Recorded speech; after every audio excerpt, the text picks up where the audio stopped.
ونستغفره ونعوذ بالله من شرور أنفسنا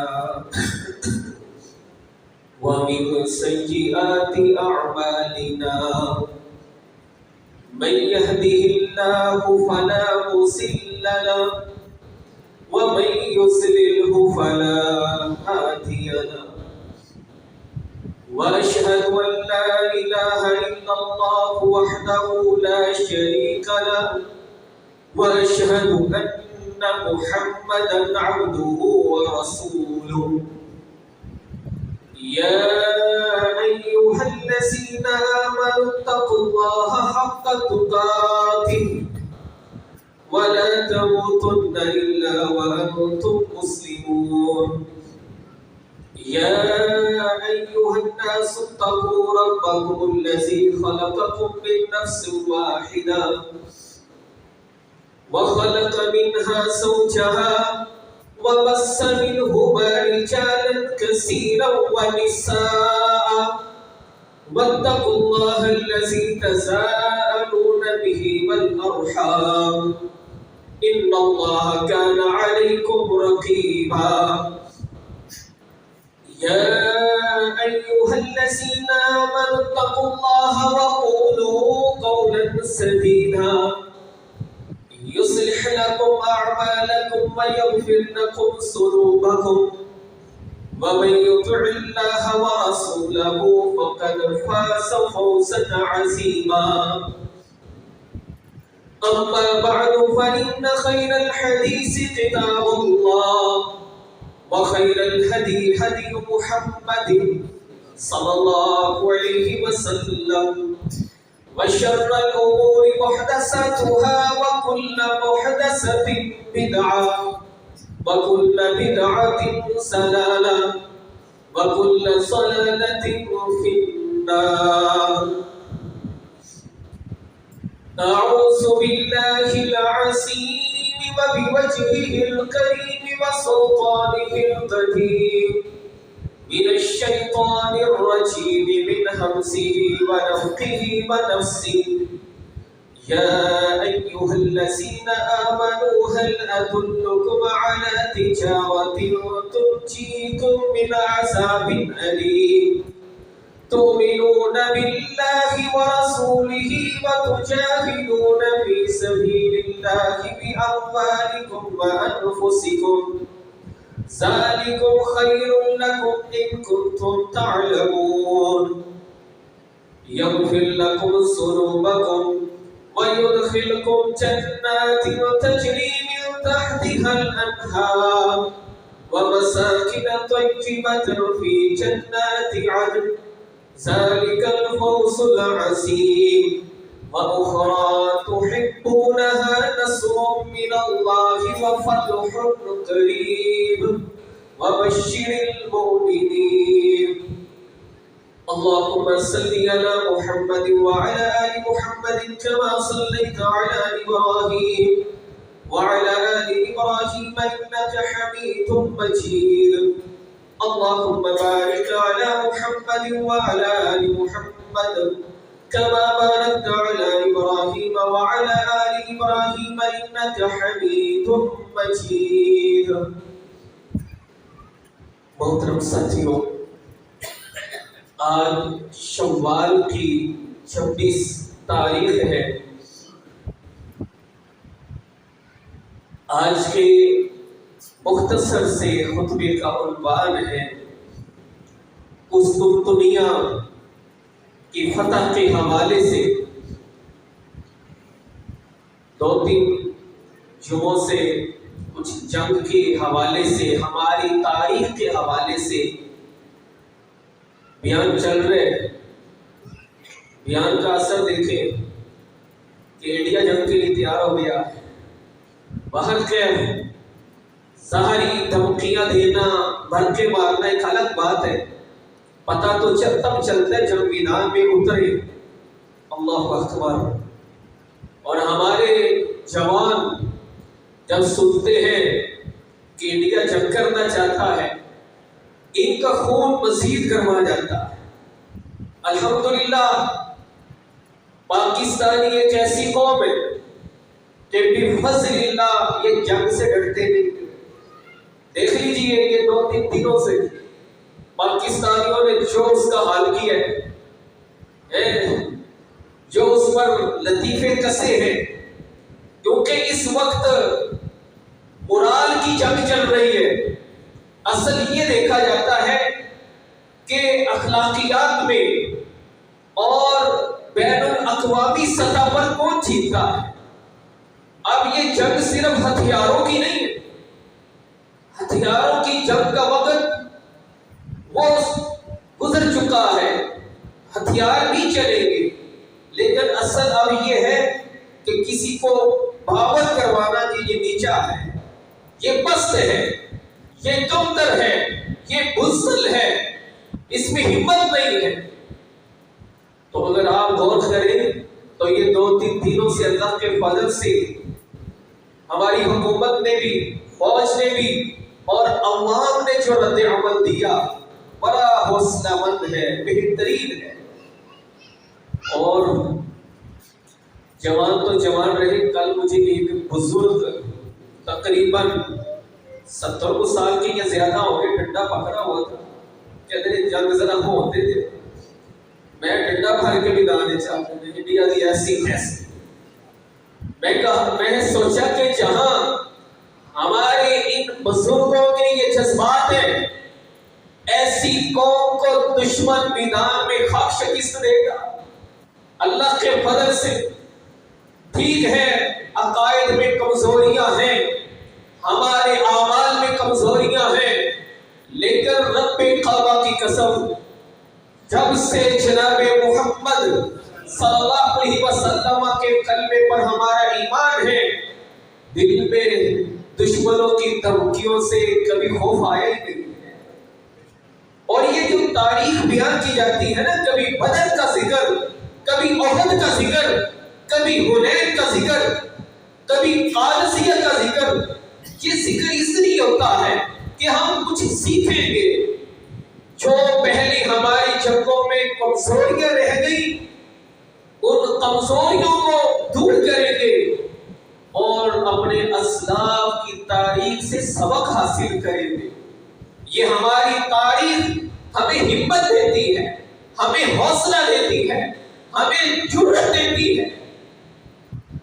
باہر کے پچھلے خطبے میں بیان ہوا، بڑی توجہ رکھیے کہ پیغمبر علیہ السلام کی زندگی میں 2 بڑی سلطنتیں تھیں، بادشاہتیں تھیں، ایک ایرانیوں کی اور دوسری رومیوں کی۔ ایرانی سلطنت تو امیر المومنین حضرت عمر بن خطاب رضی اللہ کے دور میں ختم ہو گئی۔ جو رومی سلطنت تھی، اللہ اکبر، ان کا مرکز جو تھا، دار الخلافہ جو تھا، جہاں کیسر کا محل تھا، وہ قسطنطنیہ تھا۔ موجودہ استنبول، ترکیہ میں جو استنبول شہر ہے، بڑا خوبصورت شہر ہے، یہ وہی شہر ہے جسے قسطنطنیہ کہا جاتا ہے۔ اب دیکھیے اس کی فتح کے حوالے سے، کیونکہ امام الانبیاء سید الانبیاء جناب محمد صلی اللہ علیہ وسلم نے فرمایا، صحیح مسلم کی حدیث، حضرت ابو ہریرہ رضی اللہ عنہ بیان کرتے ہیں کہ پیغمبر علیہ السلام نے فرمایا قد مات کسرا فلا کسرا بعد۔ پیغمبر علیہ السلام کی زندگی میں ایرانی بادشاہ کسرا مر گیا تھا، آپ نے کہا یہ مر گیا، اب دوبارہ اس جیسا بادشاہ ایرانیوں کا نہیں آئے گا۔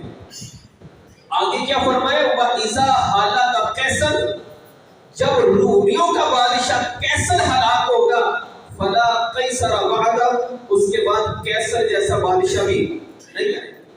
ایرانیوں کے ہر بادشاہ کو کسرا کہا جاتا تھا، جس طرح ہمارے یہاں وزیر اعظم کہا جاتا ہے، اور رومیوں کے بادشاہ کو کیسر کہا جاتا تھا۔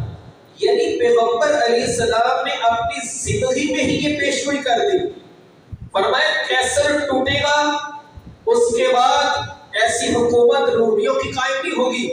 پھر کیا آپ نے فرمایا، پیشگوئی کیا کی فرمایا والذی نفسی بیدہ، اس ذات کی قسم جس کے ہاتھ میں محمد صلی اللہ علیہ وسلم کی جان ہے، لَتُنْفِقُنَّ كُنُوزَهُمَا فِي سَبِيلِ اللَّهِ، کیسر اور کسرا کے ایوانوں میں تم قبضہ کرو گے اور ان کے خزانے تم اللہ کے راستے میں خرچ کرو گے۔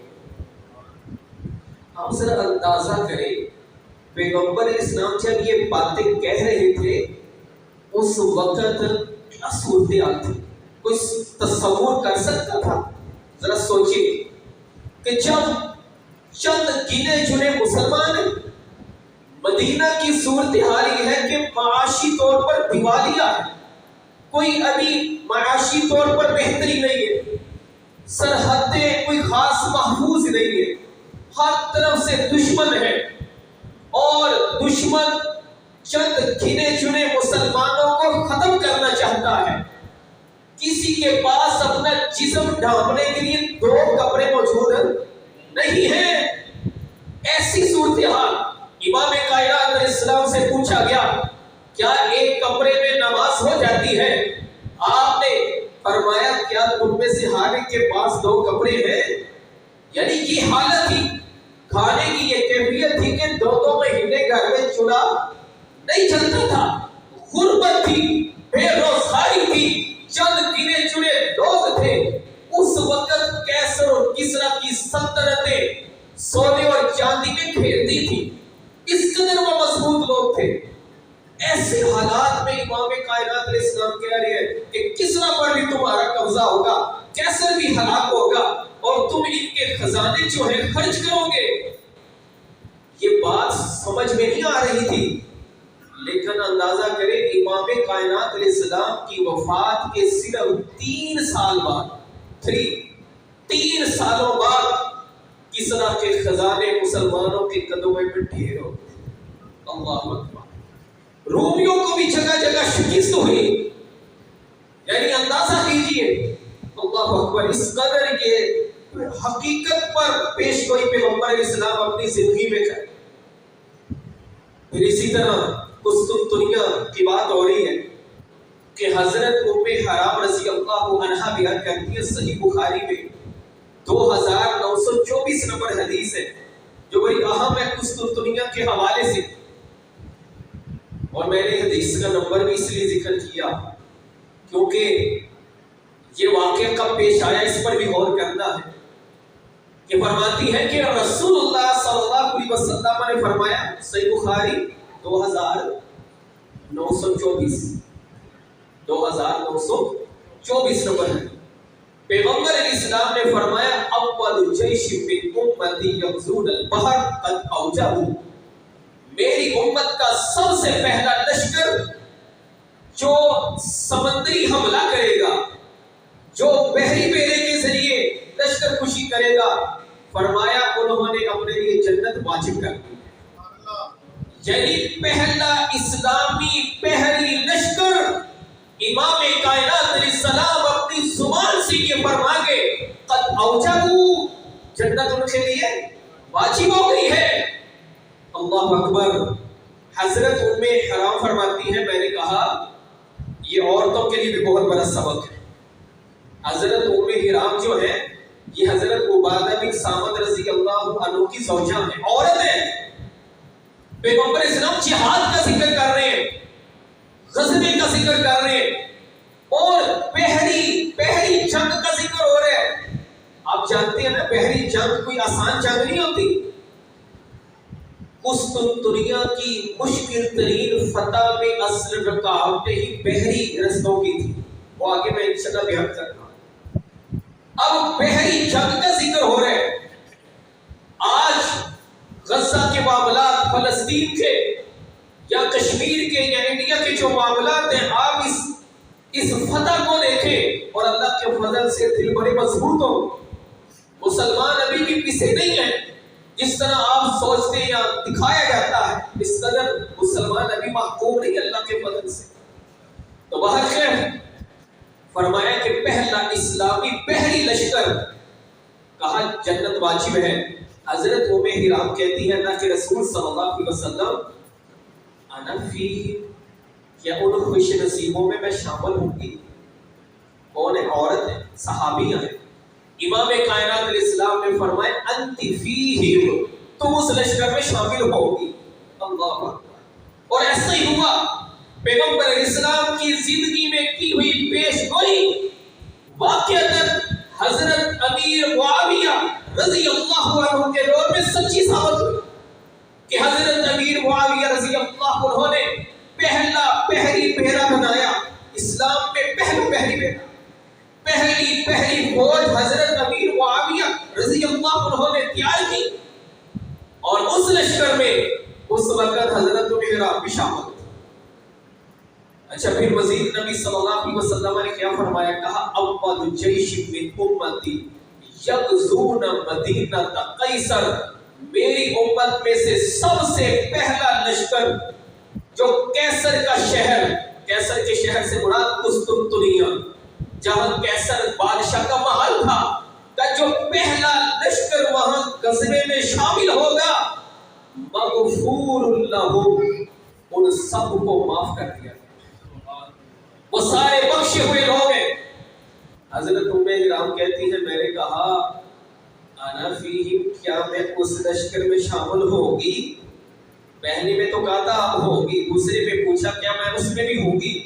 اللہ کے رسول صلی اللہ علیہ وسلم نے فرمایا لا، اس میں آپ شامل نہیں ہوگی، کیونکہ حضرت حرام پہلی شہیدہ ہوگی تھی۔ اللہ، انہیں اس غزوے میں شمولیت کا موقع نہیں ملا تھا۔ اندازہ کریں، خاتون ہیں، ایک عورت ہے، اور جنگ میں جانے کی، جہاد میں شامل ہونے کی، اسلامی لشکر میں جانے کی کس قدر طلب ہے۔ پیغمبر اسلام سے پہلے لشکر کے بارے میں پوچھا میں ہوں گی، کہا ہاں، اور واقعتاً شامل ہوئی۔ دوسرے لشکر کے بارے میں آپ نے فرمایا تھا آپ شامل نہیں ہوگی، یہ غیب کی بات پیغمبر اسلام نے رب کی وحی کے مطابق بتائی تھی امت کو، اور واقعتاً ایسا ہوا، حضرت حرام اس میں شامل نہ ہو سکی کہ شہید ہو گئے۔ اب پہلی لشکر جس کو کہا جنت واجب ہے، وہ بھی حضرت امیر معاویہ رضی کے دور میں، اور پہلا لشکر جو قسطنطنیہ حملے کے لیے جاتا ہے وہ بھی حضرت امیر معاویہ رضی اللہ عنہ کے حکم میں جاتا ہے۔ انہوں نے سارا وہ لشکر تیار کیا، اور چونکہ پیغمبر علیہ السلام نے یہ خوشخبری دی تھی کہ جو پہلا حملہ قسطنطنیہ پر کرے گا وہ بخشے ہوئے لوگ ہیں، تو جب حضرت امیر معاویہ رضی اللہ عنہ نے قسطنطنیہ اس کے لیے لشکر تیار کرنے کا حکم دیا، اس لشکر میں کون شامل ہوتا ہے؟ اللہ اکبر، سیدنا حضرت حسن، سیدنا حضرت حسین رضی اللہ عنہما۔ اللہ اکبر، حضرت حسن کے بارے میں کنفرم نہیں ہے، لیکن سیدنا حضرت حسین رضی اللہ عنہ اس میں شامل ہیں۔ حضرت عبداللہ بن عباس، حضرت عبداللہ بن عمر رضی اللہ عنہما اس لشکر میں شامل ہیں۔ اس دور میں حضرت امیر معاویہ رضی اللہ عنہ کے دور میں جتنے کبار صحابہ کرام موجود تھے وہ اس لشکر میں شامل تھے۔ اللہ اکبر۔ امام احمد بن حنبل رحمۃ اللہ علیہ کہتے ہیں کہ اس لشکر کا سپہ سالار یزید بن معاویہ تھا۔ حضرت امیر معاویہ رضی اللہ عنہ کے بیٹے حضرت یزید اس لشکر کے کیا تھے؟ سپہ سالار تھے۔ اور آپ جانتے ہیں اس لشکر میں حضرت ابو ایوب انصاری رضی اللہ عنہ بھی تھے۔ اب بھی ان کا مزار استنبول میں موجود ہے، اور ان کے قبر میں جو تختی لگی ہے اس تختی پہ لکھا ہوا ہے کہ یہ وہ حضرت ابو ایوب انصاری رضی اللہ عنہ ہیں کہ جو قسطنطنیہ کی جنگ میں شریک ہوئے، جس جنگ کا سپہ سالار یزید بن معاویہ تھا۔ یہ ان کی قبر کی تختی پر ابھی بھی لکھا ہوا ہے، دیکھ سکتے ہیں۔ لوگ پتہ نہیں کہاں کیسی کیسی باتیں کر جاتے ہیں، ان کی اللہ کے ہاں بڑی پکڑ ہوتی ہے۔ کسی پر بہتان لگانا، الزام لگانا، کسی کو جہنمی قرار دینا، کسی کو لعنتی قرار دینا، یہ کہنا بڑا آسان ہے، لیکن اس کا حساب رب کی بارگاہ میں بڑا سخت ہو۔ تو باہر کیا ہے، یہ پہلا لشکر جس نے قسطنطنیہ پر حملہ کیا، تو چونکہ قسطنطنیہ اس میں جو قلعے تھے ان کی فصیلیں بڑی بلند تھی۔ یہ جب اسلامی لشکر وہاں پہنچے، صحابہ کرام بھی اس میں شامل ہیں، تو رومیوں کو اندازہ ہو گیا، انہوں نے پہلی پوری تیاری رکھی تھی، انہوں نے نا فصیلوں سے اوپر سے گرم تیل بہایا، جس وجہ سے اسلامی لشکر میں سے اکثر اس میں شہید ہو جاتے، بہت زیادہ شہادتیں ہوئی۔ یعنی قصہ مختصر یہ ہے کہ وہ پہلا لشکر جس میں کبار صحابہ کرام بھی شامل تھے، جس میں جو حضرت امیر معاویہ رضی اللہ عنہ نے بھیجا، جس کے بارے میں پیغمبر اسلام نے 2924 نمبر صحیح بخاری کی حدیث فرمایا کہ یہ سارے بخشے ہوئے لوگ ہیں، ان میں سے اکثر شہید ہو جاتے ہیں، لیکن قسطنطنیہ کی فتح نہیں ہوتی۔ اللہ اکبر۔ لیکن پیغمبر علیہ السلام کی پیشگوئی سچ ثابت ہوتی ہے اور وہ آپ کی دعا کو حاصل کرتے ہیں۔ تو چونکہ آپ صلی اللہ علیہ وسلم نے یہ بشارتیں دی، بعد میں بھی آنے والے خلفاء نے بڑی کوشش کی کہ اس قسطنطنیہ کو فتح کیا جائے۔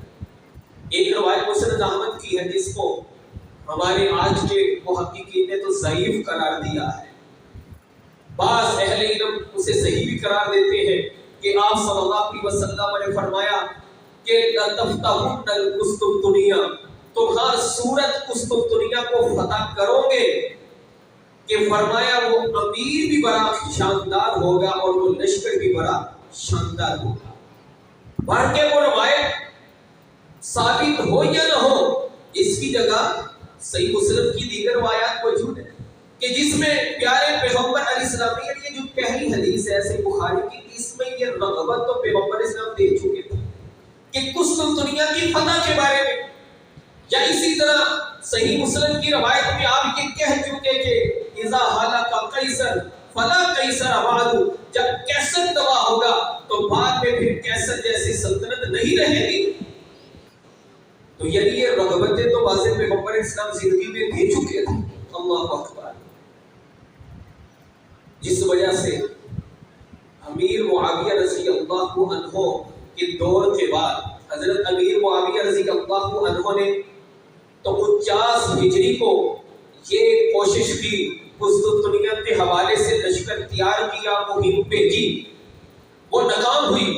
ان کے بعد نا 98 ہجری کو یعنی کہ تقریباً 717 عیسوی تھی، اگر انگریزی سن دیکھیں تو 717، اس وقت جو بنو امیہ کی خلافت چل رہی تھی، بنو امیہ کے خلیفہ سلیمان بن عبد الملک، انہوں نے دوبارہ لشکر تیار کیا اور ان کے اندر بھی یہی جذبات ہے کہ قسطنطنیہ کو فتح کرنا ہے۔ یہ جو رومیوں کا مرکز ہے جس کے بارے میں پیغمبر علیہ السلام پیشگوئی کر کے گئے، جس کے بارے میں آپ بشارتیں سنا کر گئے، اس کو ہم نے فتح کرنا۔ سلیمان بن عبد الملک اس نے 98 ہجری کو ایک عظیم لشکر تیار کیا، اللہ اکبر، تاکہ وہ قسطنطنیہ پر حملہ کرے اور اسے فتح کر سکے۔ وہ لشکر بھیجا گیا، قریب تھا کہ قسطنطنیہ فتح ہو جاتا، چونکہ اس وقت رومی خانہ جنگی کا شکار تھے، اندر سے کافی کمزور تھے، لیکن ہوا یہ کہ اس وقت کیونکہ یہ جو عیسائی ہیں آپس میں بھی فرقوں میں ہیں، بازنطینی ہے، لاطینی ہے، ان کی آپس میں بھی نہیں بنتی، مسلمانوں کے خلاف اکٹھے ہو جاتے ہیں، نہیں تو آپس میں بھی لڑتے ہیں۔ تو اس وقت جو بازنطینی بادشاہ تھا، انہوں نے نا اسلامی لشکر کی سپہ سالار کی حمایت لی، انہوں نے اس کی بات پر سمجھ لیا کہ ٹھیک ہے، صحیح کہہ رہا ہے۔ قصہ مختصر یہ ہوا کہ جب وہ دوبارہ اسلامی فوج حملہ کرنے والی تھی، سردیاں آ گئی، برف باری شروع ہو گئی، جس وجہ سے اسلامی لشکر کے اکثر سپاہی بیمار ہو، اور دوسری طرف سے جس رومی بادشاہ نے مسلمانوں کی حمایت کی اس نے غداری کر دی، اس نے حملہ کر دیا، جس وجہ سے 2000 مسلمانوں کی کشتیوں میں سے صرف 5 بچی، باقی ساری تباہ، یعنی 717 عیسوی سن 98 ہجری کو جو دوسری مرتبہ اسلامی لشکر نے حملہ کیا وہ بھی ناکام ہو گیا، وہ بھی کامیاب نہ ہوا۔ اللہ اکبر۔ اب تیسرے بڑے لشکر کی باری آتی ہے، وہ تقریباً آج سے 500-600 سال پہلے کی بات ہے، 874 ہجری، 874 ہجری یعنی کہ 1453 عیسوی بنتی ہے، 2025 چل رہا ہے تو 500-600 سال پہلے 1453 کی بات ہے کہ خلافت عثمانیہ جب چل رہی تھی، خلافت عثمانیہ کے 7ویں بادشاہ، 7ویں سلطان مراد ثانی کے بیٹے سلطان محمد الفاتح، اللہ اکبر، سلطان محمد الفاتح 12 سال کی عمر میں بادشاہ بن گئے۔ آج کل ہمارے 12 سال کے بچوں کو کوئی عطا پتہ ہی نہیں ہے، بھروں کو تاریخ کا علم نہیں ہے۔ یہ جو کہا جاتا تھا نا، بادشاہ کے پاس بعد اس کا باپ کے بعد اس کا بیٹا بادشاہ بنتا، پھر بیٹا بنتا، اس کی بہت بڑی وجہ بھی یہ تھی کہ ان لوگوں کی بچپن میں ہی تربیت ایسی کی جاتی تھی، بچپن میں نشانہ بازی سکھائی جاتی، جہاد و قتال کے لیے تیاری کروائی جاتی، ٹریننگ کروائی جاتی، ذہن سازی کی جاتی، جس وجہ سے وہ کم عمری میں ہی بڑے تجربہ کار ہوتے تھے۔ اب 12 سال کی عمر میں بادشاہ بن گئے، یعنی اپنے والد مراد ثانی کی زندگی میں ہی ایک دفعہ وہ بادشاہ بنے۔ مراد ثانی نے دوبارہ تخت واپس لیا، پھر دوبارہ انہیں مل لیا۔ اب سلطان محمد الفاتح نے کم عمری میں ہی یہ عزم کر لیا تھا کہ ہم نے قسطنطنیہ کو فتح کر کے رہے۔ اللہ، ان کے ذہن میں کئی باتیں تھیں، کہا یہ رومی مرکز، یہ شرارتوں کا مرکز بن گیا ہے، یہ قسطنطنیہ جس کے بارے میں امام کائنات جناب محمد صلی اللہ علیہ وسلم بشارت دے کر گئے، یہ غداروں کو پناہ دیتا ہے، اسلامی مملکت، اسلامی سلطنت کے خلاف سازشیں کرتا ہے، جس وجہ سے سلطان محمد الفاتح بن سلطان مراد ثانی نے 12 سال کی عمر میں یہ عزم کیا تھا کہ میں نے اس کو فتح کرنا۔ اللہ اکبر۔ محترم ساتھیوں، اب یہ کوئی معمولی جنگ تو نہیں تھی۔ کیسر قسطنطنیہ جو رومیوں کا، بازنطینیوں کا مرکز تھا، بازنطینی سلطنت 1480 سالوں سے چلتی آ رہی تھی، 1480 سالوں سے، یعنی حضرت عیسیٰ علیہ السلام کے زمانے سے پہلے سے یعنی کہ بنتی ہے، 1480 سالوں سے بازنطینی سلطنت چلتی آ رہی ہے۔ اس کا وہ مرکز ہے جس کے بارے میں وہ متحد ہو جاتے تھے کہ اسے گرنے نہیں دینا، اس قسطنطنیہ کو فتح کرنا، جس کے بارے میں حضرت امیر معاویہ رضی اللہ عنہ بھی پورا زور لگا چکے ہیں۔ سلیمان بن عبد الملک نے عظیم لشکر بھیجا لیکن وہ بھی ناکام لوٹا۔ لیکن دوسری طرف چونکہ جناب محمد صلی اللہ علیہ وسلم کی پیشگوئی بھی تو تھی کہ تم نے ہر صورت روم کو فتح کرنا ہے، یہ کیسر بادشاہ تباہ ہوگا، دوبارہ ایسی سلطنت قائم نہیں ہوگی، اس پیشگوئی نے بھی تو سچ ثابت ہونا تھا۔ تو خلافت عثمانیہ کا 7واں حکمران، 7واں بادشاہ سلطان محمد الفاتح 12 سال کی عمر میں بادشاہ بنتا ہے۔ اللہ اکبر۔ قسطنطنیہ فتح کیا 21 سال کی عمر میں۔ کتنی عمر تھی اس وقت؟ 21 سال۔ دیکھ لیجیے آپ، آج 21-22 سال کا نوجوان بڑا یا ٹکٹ پا کر بنے ہیں، اس نے کشمیر فتح کیا کر قسطنطنیہ کا اسے کیا پتا ہو؟ اسے تو پتا ہے ٹک ٹاکر ہے وہ، فیس بک کی ہے، بیچارہ سوشل میڈیا کا پجاری ہے، اسے تو صرف یہ پتا ہے ایکشن کیسے بنانے ہیں، اپنی مووی کیسے بنانی ہے، ویڈیو کیسے بنانی ہے، یہ چھوٹے چھوٹے گھٹیا کاموں کا پتا ہے، آن لائن گیمیں کیسے کھیلنی ہے، جوئے کا بازار کیسے گرم کرنا ہے، رب رسول کو ناراض کیسے کرنا ہے۔ آج 5 لوگ بیٹھے ہیں، 5 کے ہاتھوں میں موبائل گھوم رہے ہیں، 7 والے کی خبر نہیں۔ کوئی کسی کے پاس مہمان چلا جاتا ہے، لو بھائی میزبان بھی موبائل لو تو مہمان بھی موبائل، نہ کھانے کا پتہ نہ پینے کا پتہ، بس یہ موبائل لے ڈوبا آج کے نوجوانوں کو۔ اس کے فائدے بجا ہیں، لیکن جب یہ موبائل والدین کے حقوق کا خیال ختم کرے، یہ موبائل بیوی بچوں کی حق تلفی کرے، یہ موبائل نمازوں سے غافل کرے، یہ موبائل راتوں کی نیند کی بجائے نیند خراب کر کے دین کی بیداری ختم کرے اور انسان کا روحانی سکون برباد کرے، تو صحیح بات ہے کہ یہ بہت بڑا شیطان ہے۔ موبائل رکھے تو اس میں اپنا کنٹرول رکھے، لیکن آج نوجوان پر موبائل کی سلطنت ہے۔ 21 سال کی عمر میں سلطان محمد الفاتح قسطنطنیہ کی اینٹ سے اینٹ بجاتے ہیں، اتنا بڑا رومی شہر کہ آج بھی مسیحی 500 سال گزر گئے، آج بھی مسیحی نوحہ کرتے ہیں، اس چیز پر ماتم کرتے ہیں۔ ان کے ہاں لکھا گیا ہے سقوط قسطنطنیہ، جس طرح ہم کہتے ہیں نا سقوط ڈھاکہ کہ بنگلہ دیش ہم سے الگ ہوا، وہ اس واقعے کو یاد کرتے ہیں سقوط قسطنطنیہ کہ مسلمانوں نے ہمارا مرکزی شہر جب نیست و نابود کیا۔ 1480 سال سے چلنے والی رومن امپائر سلطنت جب اس کا سورج غروب ہوتا ہے اور اسلامی سلطنت خلافت عثمانیہ کا سورج عروج میں پہنچتا ہے۔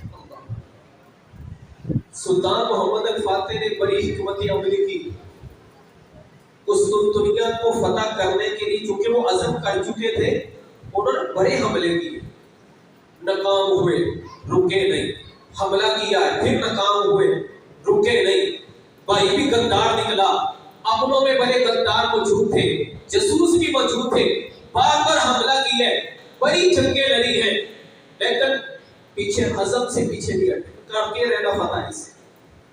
آخر سلطان محمد الفاتح نے دنیا کو اس وقت حیران کیا کہ جب رومیوں نے قسطنطنیہ کی طرف آنے والا پانی بند کیا، بحری رستہ بند کیا، تو سلطان محمد الفاتح نے کہا کہ بحری جہازوں کو خشکی پر چلائیں، خشکی پر چلا کے قسطنطنیہ کے بیک سائڈ پر جب جہازوں کو لے گئے، رومی سوچ بھی نہیں سکتے تھے کہ ایسا کبھی یہ کر سکے، اندازہ کریں، بحری رستہ بھی بند کر دیا۔ تو خشکی پر بحری جہازوں کو چلا کر قسطنطنیہ کی دوسری جانب جب سلطان محمد الفاتح بحری جہازوں کو لے گیا، اس طرح پھر قسطنطنیہ کا محاصرہ کیا، اور یہ 55 دن محاصرہ رہا۔ کتنے دن؟ 55 دن اس قدر محاصرہ رہا۔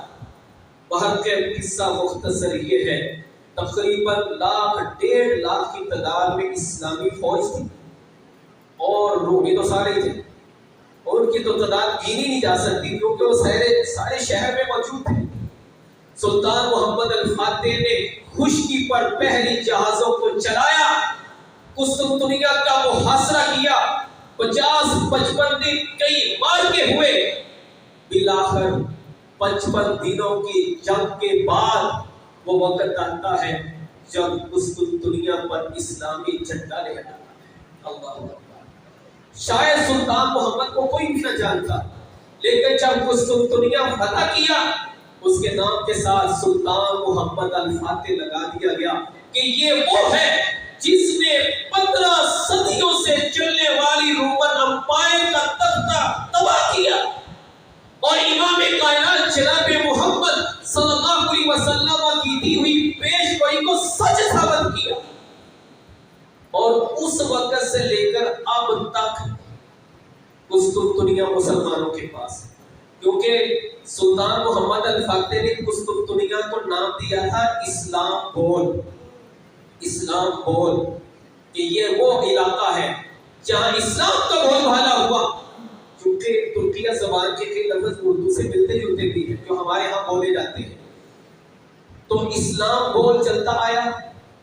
تو جب یہ جدید ترکیہ بنا 100 سال پہلے کی بات ہے مصطفیٰ کمال نے، تو اس نے چونکہ ترکیوں کے ہاں اسلام بولنا ذرا مشکل تھا، انہوں نے اس کو ہی سمجھے ملا کر استنبول کہنا شروع کیا. یعنی استنبول کا صحیح تلفظ اسلام بول جو سلطان محمد الفاتح نام رکھ کر گئے. تو اب اسی کو استنبول کہا جاتا ہے جو اس وقت ترکیہ میں شہر موجود ہے. 500 سال گزر گئے، رومی ابھی تک غم نہیں بھولے اور اب بھی وہ اس تیاریوں میں ہے کہ ہم نے اس شہر کو دوبارہ لے جانا ہے. اللہ رب العالمین ہمیں سمجھے گا. محترم ساتھیوں، قسطنطنیہ استنبول کیسے بنا، اس حوالے سے یہ سارا بیان تھا.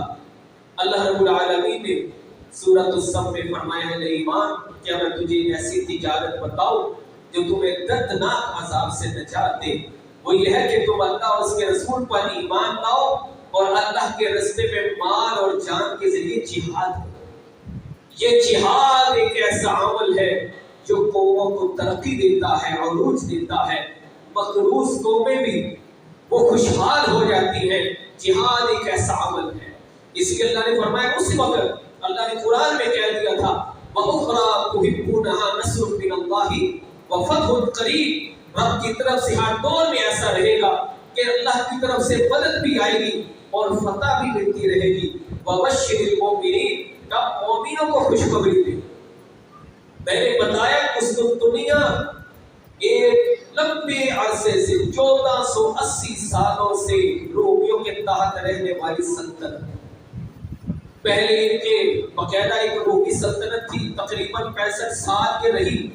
اس کے بعد بازنطینی سلطنت اسے کہا گیا اور 1058 سال بازنطینی سلطنت ہے. یہ سارے رومی تھے جن کے تحت یہ رہے. سب سے پہلا حصہ قسطنطنیہ کو فتح کرنے میں کس نے ڈالا؟ حضرت امیر معاویہ. یہ یاد رکھنا رضی اللہ عنہ. اور دراصل اس وقت ہی مسلمان اسے اپنی زمین میں شامل کر چکے تھے. وہ کیسے؟ اس لشکر میں حضرت ابو ایوب انصاری رضی اللہ عنہ فوت ہو گئے. انہوں نے نا وصیت کی تھی. حضرت ابو ایوب انصاری رضی اللہ عنہ نے کہا تھا کہ مجھے مدینہ نہیں لے کر جانا بلکہ مجھے قسطنطنیہ کے قریب ترین جگہ میں دفن کر دیں. حالانکہ اس وقت اسلامی لشکر تباہ ہو گئے ہیں، ناکام لوٹ رہے ہیں، لیکن حضرت ابو ایوب انصاری رضی اللہ کی وصیت تھی کہ مجھے یہی قسطنطنیہ میں دفن کر دیں. یہ ایک بہت بڑی حکمت تھی کہ اسلامی لشکر کا پہلا شہید آج قسطنطنیہ میں دفنایا جا رہا ہے. لہذا یہ پیغام ہے کہ آنے والے وقت میں قسطنطنیہ مسلمانوں کا. حضرت ابو ایوب انصاری رضی اللہ عنہ کی وصیت پر عمل کیا گیا. ان کی میت کو قریب ترین قسطنطنیہ کے علاقے میں دفنایا گیا. اب کافر تو میت کی بے حرمتی کرنا چاہتے تھے تو اسلامی لشکر کی طرف سے وارننگ دی گئی کہ اگر تم نے اس میت کی بے حرمتی کی، قبر کو اکھاڑا تو اسلامی حدود میں تمہارے جتنے گرجا گھر ہیں سب بند کر دیں. یہ کہنا پڑتا ہے. اگر انڈیا کہتا ہے نا پانی بند کر دے تو اس کی بھی سانس بند کرنی پڑے گی. صرف یہ نہیں کہ تب یہ سنتے رہے. یہ حکومت نے اچھا فیصلہ کیا کہ فضائی حدود کو انڈیا کے لیے بند کیا. بیچارے رات کے اس کے تیارے خجل خوار ہو رہے ہیں کیونکہ ان کے لیے پاکستانی رستہ بڑا اہم اور آسان ہے. باقی رستے اسے پڑتے ہیں، لمبے پڑتے ہیں، وہ اس کے لیے مشکل ہے. تو یعنی کہ اینٹ کا جواب پتھر سے دشمن کو دینا چاہیے، یہی تو ایک مسلمان کی جرأت۔ تو حضرت امیر معاویہ رضی اللہ عنہ کے دور کے بعد 717 عیسوی کو سلیمان بن عبد الملک نے لشکر بھیجا، باہر کے وہ بھی ناکام لوٹا، لیکن ان کا بھی فتح میں حصہ شامل ہے۔ اور اس کے بعد بالآخر 1453 عیسوی میں 874 ہجری میں سلطان محمد الفاتح 21 سال کی عمر میں قسطنطنیہ کو فتح کرتے ہیں۔ یہ استنبول کا پہلا نام قسطنطنیہ ہے۔ یہ باتیں محترم ساتھیوں ہماری ماں بہنوں کو چاہیے خود بھی سنا کرے، یاد کیا کرے، بچوں کو بتائے، اپنی تاریخ سے بچوں کو آشنا کرے، اور بچوں کو پتہ ہو غزہ کا ایشو کیا ہے، کشمیر کا مسئلہ کیا ہے، دنیا میں کیا چل رہا ہے۔ اگر آپ اپنے بچوں کو یہ چیزیں نہیں بتاتے تو یاد رکھیے ہم سب اپنے بچوں کے مجرم ہیں۔ میں کیوں کہہ رہا ہوں؟ کیونکہ آنے والا وقت جنگوں کا وقت ہے۔ رسول اللہ صلی اللہ علیہ وسلم کی پیش گوئیوں کے مطابق جو وقت آ رہا ہے یہ جنگوں کا وقت ہے۔ ہم تو شاید وہ جنگیں نہ دیکھ سکیں، لیکن ہمارے بچوں کو کیا قصور ہے؟ ان بچوں کو پہلے پڑھنا ہونا چاہیے اسلامی تاریخ کیا ہے، اسلامی تاریخ کا سنہرا دور کیا ہے، آنے والے حالات کیسے ہوں گے، پیغمبر اسلام کیا پیش گوئیاں کر کے گئے۔ اپنے بچوں کو یہ باتیں سکھائیں، ان کی تربیت کریں۔ ایک ماں کا فرض ہے، ایک باپ کا یہ فریضہ ہے کہ بچوں کو یہ سبق پڑھائیں۔ حکومتیں کیا کرتی ہیں، بزدلی کرتی ہیں، جو بھی کرتی ہیں، ان کا معاملہ کم از کم ہم تو کچھ کریں۔ اگر میں پوچھوں کہ فلسطین کا مسئلہ، دیکھیں فلسطین کا جو صدر ہے وہ حماس کی کارروائی کو اچھا نہیں سمجھتا۔ غزہ میں جو چل رہا ہے فلسطینی صدر اس کی حمایت نہیں کرتا، تو کیا بچوں کو یہ ایشوز بتانے والے نہیں ہیں؟ ان کو پتا ہو کشمیر کا کیس کیا ہے، آخر سوڈان میں اقوام متحدہ نے کیا فرار کیا، برما میں کیا ہوا، بنگلہ دیش کا مسئلہ کیا تھا۔ یہ چیزیں ضرور بتائی جانی چاہیے محترم ساتھیوں، تاکہ یہ اسلامی تاریخ کا سنہرا دور ہمارے آنے والی نسلوں کے ذہن میں بھی نقش ہو، اور ان کے دور میں اگر بھی ایسے معاملات بنتے ہیں انہیں پتہ ہونا چاہیے۔ باقی پیغمبر اسلام نے فرمایا تھا لا تتمنوا لقاء العدو، دشمن سے جنگ کی آرزو تو نہیں کرنی چاہیے، لیکن جنگ ہو جائے تو پھر پیچھے نہیں ہٹنا، پھر انڈیا کے امریکہ بھی میدان میں آ جائے، اللہ رب العالمین کے فضل سے وہ شکست کھائے